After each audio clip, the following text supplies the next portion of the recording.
সূত্র মিলাই, সমীকরণের সূত্র সমীকরণ মেলাতে এবার আপনাদের নিয়ে এসেছি মতিঝিল শাপলা চত্বরে। বাংলাদেশ ব্যাংক, অর্থনীতি, ডলার মুদ্রা, শেয়ার বাজার নয়, মতিঝিল শাপলা চত্বর শিরোনাম হেফাজতে ইসলামের সমাবেশ ময়দান হিসেবে। অনেক সাক্ষী, অনেক সূত্র, অনেক তথ্য, অনেক ছবি, কিন্তু তারপরও হিসাব মেলে না।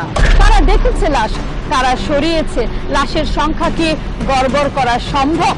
কারা আগুন দিল কোরআন শরীফে, কারাই বা উপড়ে ফেলল গাছ? এবার মেলাবো সেই সমীকরণ। মতিঝিল শাপলা চত্বর, ডেডলাইন 5 মে 2013, ঘড়িতে মধ্যরাত।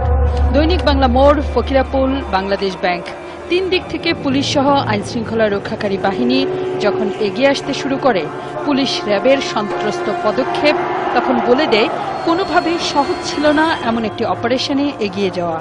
সামনের পথ তখনও হেফাজতে ইসলামের কর্মী সমর্থকে পূর্ণ। রাজপথ বলে দিচ্ছে দিনভর কি তাণ্ডব চলেছে। পুলিশের লক্ষ্য শাপলা চত্বরকে খালি করে রাজধানীতে স্বাভাবিক পরিবেশ ফিরিয়ে আনা।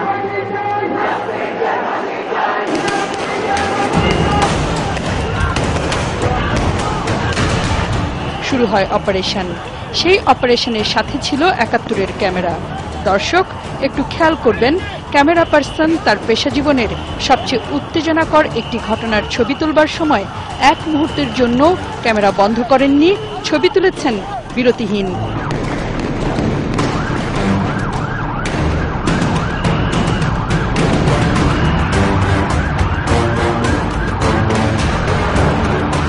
রাতের হলেও সেই ছবি দিনের আলোর মতোই পরিষ্কার বলে দিচ্ছে পুলিশের ভূমিকা, হেফাজত কর্মীদের কর্মকাণ্ড, মনোবল, আহত নিহত, কে কোথায় কিভাবে করেছিল, সব। ওরা যাওয়ার সময় একটা টুপি, ওনাদের রুমাল এবং অনেক স্যান্ডেল, প্লাস ওই যে কাঁধের ব্যাগগুলো। তো একটা টুপি যদি সামনে থাকে, একটা রুমাল যদি মধ্যে থাকে, একটা ব্যাগ যদি থাকে, আর তার পেছনে যদি স্যান্ডেল থাকে, মনে হবে একটা মানুষ। আমরা এরকম ছবিও তুলতে গেছিলাম, কিন্তু ধোকা খেয়েছি যে ওটা মানুষ না। অর্থাৎ পুলিশ আর হেফাজত কর্মীদের বাইরেও সেই রাতের ঘটনায় সাক্ষী আছে, যারা দেখেছেন কি ঘটেছিল সেই রাতে। সেই রাত 5 মের গল্প বলবো, গল্প নয়, অনুসন্ধানের অলিগলিতে ঘুরবো। কিন্তু তার আগে গুরুত্বপূর্ণ জীবন মৃতের হিসাব নিকাশ। এই হিসাব নিকাশে সময়ের হিসাবও টুকে রাখার মতো। আর খেয়াল করুন দর্শক, রাতের শাপলা চত্বর কিন্তু যথেষ্টই আলোকিত। আবারও সেই রাতের সেই পথের ছবি। শাপলা চত্বর থেকে মাইকে ভেসে আসছিল সমাবেশের শব্দ। এরই মধ্যে ক্যামেরায় চোখ পড়ল, কারা যেন মাইকের তার ছেঁড়ার চেষ্টা করছেন। কোমরে ঝোলানো অকিটকি বলে দেয় তারা ছিলেন আইন শৃঙ্খলা রক্ষাকারী বাহিনী। এগুতে থাকে পুলিশ, এগোয় ক্যামেরা। এরই মধ্যে পল্টন থেকে দূরে শাপলা চত্বর দেখা যায়। দেখা মিলে 2-1 হেফাজত কর্মীরও। আর পুলিশের এমন আচরণ বলে দেয় কাউকে আটক বা চূড়ান্ত আক্রমণ না করে পালিয়ে যাওয়ার সুযোগ করে দেওয়া ছিল উপরের নির্দেশ। জাকাতের কাপড় নিতে আসে 10-12 হাজার লোক, সেখানে কিন্তু হুড়োহুড়িতে কিছু লোক মারা যায়। কিন্তু এত লোককে আমরা এই ছোট্ট জায়গা থেকে বের করে দিয়েছি শান্তিপূর্ণভাবে, সেখানে কিন্তু স্ট্যাম্পিডও কেউ কিন্তু আহত নিহত হয়নি। পুলিশ কমিশনার যতই সাবলীলভাবে অপারেশনের সফলতা দাবি করুক না কেন, নানা মহল মৃতের হার নিয়ে এখনো বিভ্রান্ত। কারণ দিনের বেলায় ছিল লাখো মানুষ, রাতের বেলা গুলি ফুটেছে 1000 রাউন্ড। আর যদি সুনির্দিষ্টভাবে পরিকল্পনার ছক কাটাই থাকবে, তবে কেমন করে পুলিশের নাকের ডগায় এমন সমাবেশের আয়োজন হলো এতটা নির্বিঘ্নে? ঢাকাবাসীর নিশ্চয়ই মনে আছে 5 মে সকালবেলার কথা। ঢাকার সবগুলো পথে পাঞ্জাবির মিছিল নামে তাদের সাথে থাকা ব্যাগ আর এক একটি দলের জন্য খাবারের এমন ব্যবস্থা দেখে বোঝাই যাচ্ছিল প্রস্তুতি আছে যথেষ্টই। শুরুতে কথা ছিল ঢাকা অবরোধের, অর্থাৎ যাত্রাবাড়ি, বাবুবাজার, গাবতলী, টঙ্গী এমন প্রবেশ পথগুলোতে জনসমাগম হবে। কিন্তু হঠাৎ করেই শাপলা চত্বরে সমাবেশের খবর রটে যায়। সবচেয়ে দূরের জেলাগুলোর একটি কক্সবাজার থেকে সেই দিন 50টি বাসে করে কর্মী সমর্থকদের নিয়ে ইয়াসিন হুজুর অবস্থান নিয়েছিলেন যাত্রাবাড়িতে। ইয়াসিন হুজুর কক্সবাজার হেফাজতে ইসলামের সাধারণ সম্পাদক। হঠাৎই শাপলা চত্বরের সমাবেশের ডাক তাদের কানে যায়, এরপর দে ছুট। হাজার হাজার লক্ষ লক্ষ মানুষ, সেখানে তো কমান্ড করার কেউ নেই। সুশৃঙ্খল বাহিনী নয় যে এটা এর নির্দেশ দিলে যাবে, না দিলে না যাবে, এরকম কোনো ব্যাপার নাই। ইয়াসিন হুজুর অকপটে আমাদের বলেছেন তিনি পুরো সময় মতিঝিলে থেকে দেখেছেন পুলিশ আর হেফাজত কর্মীদের ভূমিকা। বলবো সেই কথা, তার আগে চলুন আরেকবার একটু অঙ্ক মিলাই।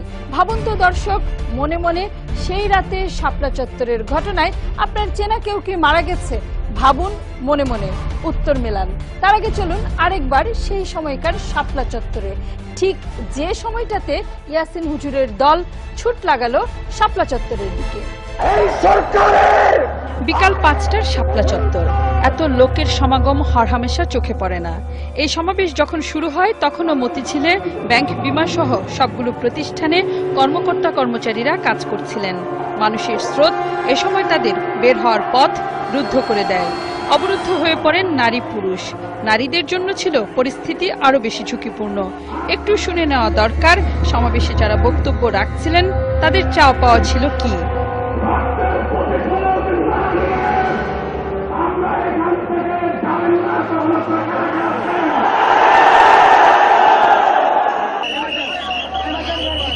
ঢাকার পথে ঢুকবার সময় এদের কাউকে বাধা দেওয়া হয়নি, তবে কয়েকটি জায়গায় সংঘর্ষ হয়েছে।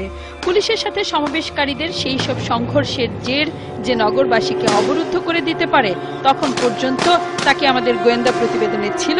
নগরীতে আতঙ্ক কি করছিল তখন আমাদের আইন শৃঙ্খলা রক্ষাকারী বাহিনী? বারবার তারা কথা বলছে আমরা শান্তিমতো থাকবো না, আমরা তার আগে শেষ করে দিব, দোয়া করব আমরা। এখন কেউ যদি আপনাকে অ্যাপ্রোচ করে দোয়া করবেন এবং আপনি দোয়া করতে দিবেন না, আপনি এইটার যে রিলিজিয়াস সেন্টিমেন্টটা আমরা অ্যাপ্রিসিয়েট করতে পারি বাংলাদেশের প্রেক্ষিতে, যে তখন এক শ্রেণীর লোক আমাদেরকে বলবে যে এমন জালিম যে দোয়া করতে দিবে না।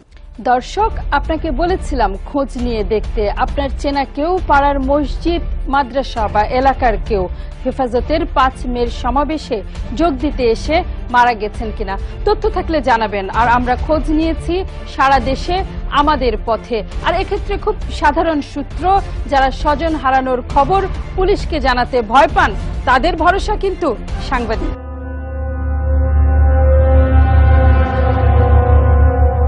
সারা দেশ 64 জেলা, প্রতি জেলাতেই আছেন সংবাদকর্মী। সমীকরণ দল কক্সবাজার, চট্টগ্রাম, খুলনা, নারায়ণগঞ্জ, বেশ কটি জেলার সরেজমিন অনুসন্ধান করেছে। এর মধ্যে হাতে আসে মানবাধিকার সংগঠন অধিকারের প্রতিবেদন। জানা গেল নারায়ণগঞ্জের সাইজুদ্দিন মাদ্রাসার সহকারী প্রিন্সিপাল লোকমান হোসেন মারা গেছেন 5 মের সমাবেশে। সমীকরণ দল নারায়ণগঞ্জে। নারায়ণগঞ্জ থেকে ফতুল্লা, জানতে হবে লোকমান হুজুরের খবর। এই লোকমান হোসেনের নাম নেই পুলিশের নিহতের তালিকায়। তাহলে কি সত্যি পুলিশের তালিকার বাইরেও মৃতের ঘটনা ঘটেছে? জানতে হবে সমীকরণ মেলাতে। এই নামে কোনো লোক মারা গেছে কিনা আমার মনে হয়। আসুন মারা যাওয়ার সংখ্যার অঙ্ক মিলাই। হেফাজতে ইসলামের হিসাবে সমাবেশে মারা গেছে অগুন্তি। মানবাধিকার সংগঠন অধিকার 61 জন মারা যাওয়ার হিসাব বাজারে ছেড়েছে। আর আল জাজিরা, কাতার ভিত্তিক টিভি চ্যানেল, নাম শুনেছেন নিশ্চয়ই, তারা 50 জন মারা যাওয়ার খবর দিয়েছে। মেলাবো সূত্র। তার আগে চলুন দেখে নেই আল জাজিরার সেই প্রতিবেদন। Protesters from Hifazat-e-Islam called it the Siege of Dhaka. Volleys of gunfire echo across the city as police take on thousands of protesters in the early hours of the 6th of May. When it was over, police said they'd recovered 11 bodies, including one of their own. But Human Rights Watch says its independent sources suggest the number of people killed was at least 50. The answer over disputed figures may lie here. This is Dhaka's state-run cemetery where they bury unclaimed bodies. Abdul Jalil digs the graves. He's deaf and unable to speak, but determined to tell his story. He tells Al Jazeera he buried 14 bodies after the protest on May 6th, all at night. He points to his chin. They were all bearded men, he indicates, and they all had gunshot wounds. This previously unseen footage shows the chaos of gunfire and smoke on the 6th of May. Protesters clamber over walls to escape. On the steps of this building, those who could not get away. The injured lie among the dead. It's not always clear who's alive among the bodies. Protesters stream out to give themselves up. On the ground, there appear to be more bodies. Hundreds went into police custody like a surrendering army early that morning. Stragglers were rounded up, their ordeal clear on their faces. But Hifazat-e-Islam says many of the protesters are still unaccounted for. Bangladesh's foreign minister denies the government is hiding a higher toll. The events of 6th and 7th happened in front of television cameras of at least 23 television channels, and everyone in Bangladesh now has a mobile phone with cameras. Also, there were footage that shows that there were people who were lying down as if they were dead bodies, and when the police nudged them, they got up and walked away. Human Rights Watch is asking questions of the protest organisers Hifazat-e-Islam over the descent into violence and why so many young people were drawn into the protests. The rights group wants an independent inquiry to find out what happened once and for all. Miriam Nahond, Al Jazeera. দর্শক, প্রতিবেদনটি দেখে আপনার মনে যে প্রশ্নগুলো এসেছে মনে মনে ধরে রাখুন, উত্তর নিয়ে ফিরছি বিরতির পর।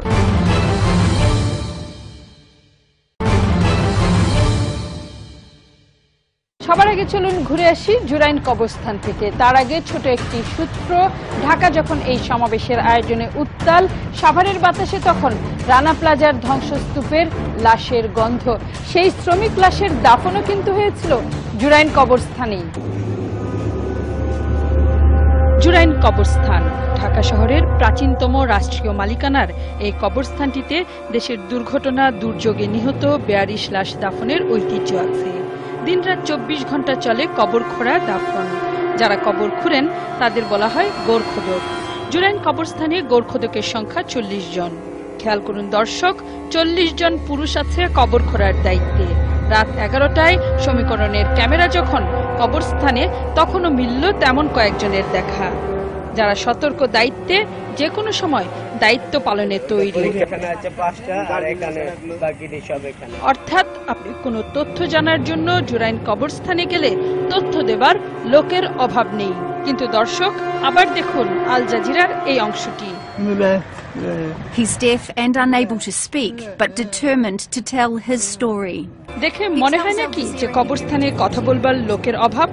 অথচ কবরস্থানের দেখভালের দায়িত্ব যে মাওলানা সোহাইলের, তিনিও কথা বললেন, জানালেন ওই সংবাদকর্মীদের কেউ তার সাথে যোগাযোগই করেননি। রানা প্লাজা, তারপর তাজরিন গার্মেন্টস আর ঢাকা মেডিকেলের যেটা আঞ্জুমান হয়ে আসে, এগুলা ছাড়া আমাদের বাইরে কোনো লাশ দাফন হয়ও না। পাওয়া গেল আল জাজিরায় সাক্ষাৎকার দেওয়া বাক প্রতিবন্ধী মাহবুবকে। বাবা রফিক জানালেন ছেলের নাম মাহবুব, বোনও বললেন তার ভাইয়ের নাম মাহবুব। অথচ আল জাজিরা টিভির খবরে তার নাম বলা হয়েছে আব্দুল জলিল। মাহবুবের অঙ্গভঙ্গির সাথে তার পরিচিত জনদের কথা মিলিয়ে জানা গেল মাহবুব ঠিক তাই বলেন যাকে তা বলতে বলা হয়। হেফাজত সম্পর্কে আসলে তার কোনো ধারণাই নেই। তাকে বাড়ি থেকে ডেকে নিয়ে গিয়ে কারা ওই সাক্ষাৎকার নিয়েছিল তাও তিনি জানেন না। বুঝেন না, ও বউ পাওয়া যেটা খুব এটাই। আর আপনি বলতেছেন ওই জায়গায় মানুষ কোন আছে, ওকে আমি দেখে একটা কথা বলি, ও হয় বলবো। ওদিকে গেছিলি, দেখছেন ওদিকে কি লাগেছিলি? হ্যাঁ, সবই হয়। কিন্তু স্বাভাবিক প্রশ্ন, ওই টেলিভিশনে তো অনেকগুলো কবর খোঁড়া দেখা গেছে। এই জায়গাটিতেই খোঁড়া ছিল কবরগুলো। এখন সেখানে ঝুলছে মৃতদেহের পরিচয়। তবে কাদের কবর দেবার জন্য এতগুলো কবর একসাথে খোঁড়া হয়েছিল? বেশিরভাগই ছিল মেয়ে। এখানে যে লাস্টে মাটি বেশিরভাগই মেয়ে। ছোট একটি তথ্য, আল জাজিরা টিভি কিন্তু বরাবরই বাংলাদেশের যুদ্ধাপরাধীদের বিচার প্রক্রিয়ার সমালোচক। সমীকরণের এই পর্যায়ে আল জাজিরার 50 লাশের অঙ্ক পেছনে ফেলে এগুতে হচ্ছে। অনুসন্ধানী খবর আছে অধিকারের 61 লাশের হিসাব নিয়েও। তার আগে আরেকবার চলুন ঘুরে আসি কক্সবাজার ইয়াসিন হুজুরের কাছ থেকে, যিনি কাছ থেকে দেখেছেন অপারেশন শাপলা চত্বর। এক সংবাদ মাধ্যম 50 জনের মারা যাওয়ার খবর দিয়েছে। একই জায়গার ভিন্ন তথ্য আছে সমীকরণে। কিন্তু হেফাজত ইসলামের লাখো কর্মীরা সেদিন কাছ থেকে দেখেছেন আহত নিহতদের। দেখবার কথা তাদের। যদি কেউ মারা গিয়ে থাকেন তবে তাদের লাশ তো বইতে হবে সতীর্থদেরই। কত আহত নিহত আর কত রক্ত দেখেছেন কক্সবাজারের ইয়াসিন হুজুর। আবার গুলির আওয়াজ শুনতেছি, তারপরে কিছুক্ষণ পরপর মানুষের লাশ কাঁধে নিয়ে, মানুষ যারা সঙ্গী সাথী আছে এরা 2-1 লাশ কাঁধে নিয়ে যাচ্ছে। হয়তো আহত লোক কেউ মারা গেছে, এরকম আমি প্রায় 10-20 জন মতো দেখেছি। কিন্তু ইয়াসিন হুজুর আমাদের বলেছেন তিনি হাজার হাজার গুলির শব্দ শুনেছেন। কে এভাবে শুট করতেছে, ঠিক কার গায়ে লাগছে এটা তো দেখার বিষয় না। রাত্রে গুলির শব্দ ক্যামেরাতেও রেকর্ড হয়েছে। শত শত রাউন্ড গুলি ছুটতেও দেখা যাচ্ছে পুলিশকে। সামনে কেন তবে কেউ পড়ে নেই? একটু খেয়াল করুন দর্শক, বন্দুকের নল সব কিন্তু উপর দিকে তোলা, অর্থাৎ কাউকে লক্ষ্য করে গুলি ছুড়েনি পুলিশ। আমরা যখন সর্বশেষ স্ট্র্যাটেজিক মিটিংটা করি অপারেশনের আগে, সেখানে আমাদের প্রথম যে সিদ্ধান্তে আমরা উপনীত হই যে এই অপারেশনের মূল লক্ষ্য হবে 0 ক্যাজুয়াল। কিন্তু লোকমান হুজুর, সমীকরণ দল নারায়ণগঞ্জের ফতুল্লায় একজনকে পাওয়া গেল যিনি চিনেন লোকমান হুজুরকে। কিভাবে মারা গেছেন তিনি? অধিকারের যে একটা রিপোর্ট, এটা আমি কখনো শুনিনি। উনি মারা গেছেন এরকম তথ্য কোথাও ছাপা হয়েছে, ফার্স্ট আপনার থেকে শুনলাম। ওহো, তার মানে তিনি বেঁচে আছেন, কিন্তু মানবাধিকার সংগঠন অধিকারের প্রতিবেদনে দেওয়া নাম, বাবার নাম, ঠিকানা সব তো মিলে যাচ্ছে। খুঁজে পেতে হবে লোকমান হুজুরকে, জানতে হবে কি এর রহস্য। সারাদিন খোঁজাখুঁজির পর সত্যিই তার দেখা মিলল, সত্যি বেঁচে আছেন তিনি। তাহলে ঘটনাটা কি? তো যখন নাকি নাম ঠিকানা লিখতেছি তখন দেখলাম যে নিচে লেখা আছে যে ফতুল্লা থানা যুগ্ম আহ্বায়ক এই হেফাজতে ইসলাম। আমি সাথে সাথে অস্বীকার করছি, আমি বলছি যে এর সাথে আমি তো জড়িত না, তো আপনি আমাকে আগে দেখাইতেন, আপনি এটা না বলে আপনি আমার নাম ঠিকানা ইয়ে করলেন। তখন বলছে অসুবিধা না, আপনি দিয়ে দেন। আমি বারবার ওনাকে রিকোয়েস্ট করছি, দেখেন আমি এটার সাথে জড়িত না, আপনি আমার এটা দিয়েন না। তারপর উনি এটা নিয়ে গেছেন।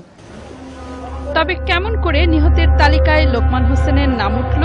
অনুসন্ধানে জানা যায় ফতুল্লার সাইজুদ্দিন মাদ্রাসায় লোকমান হোসেনের সহকর্মী প্রিন্সিপাল মাওলানা আব্দুস সাত্তার কাশিমি, হেফাজতে ইসলামের স্থানীয় নেতা তিনি। 5 মের সমাবেশে পুলিশের দায়ের করা মামলার আসামিও এই কাশিমি হুজুর। তিনি অধিকার আর হেফাজতের কেন্দ্রীয় নেতাদের কাছে লোকমান হোসেনের মারা যাওয়ার তথ্য দিয়েছিলেন বলে নিশ্চিত করেছেন তার সহকর্মীরা। ওনার যে ছিল প্রিন্সিপাল, উনি নাকি সাংবাদিকদের কাছে এরকম একটা লিস্ট দিছে যে উনি ওখানে গেছে, উনি মারা গেছেন। সেই প্রিন্সিপাল অধিকারের প্রতিবেদন নিয়ে মামলা হওয়ার পর থেকে পলাতক, মোবাইল ফোনটিও বন্ধ। দর্শক, এই হলো সমীকরণ। রাজনীতিতে ধর্মের ব্যবহার নতুন কিছু নয়। লাশ নিয়ে রাজনৈতিক দলাদলি, তাও পুরনো চর্চা। পুলিশের প্রতি আস্থার অভাব নানা কারণে। আর তাই সমীকরণ দল খুঁজে দেখবার চেষ্টা করেছে 5 মের সমাবেশে এমন কেউ ছিলেন কিনা যিনি সেই সমাবেশে এসে মারা গেছেন আর তার নাম সেই তালিকাতে নেই। আপনার জানা কোনো তথ্য সূত্র যদি থাকে জানাবেন নিশ্চয়ই। দেখা হবে নতুন সমীকরণে।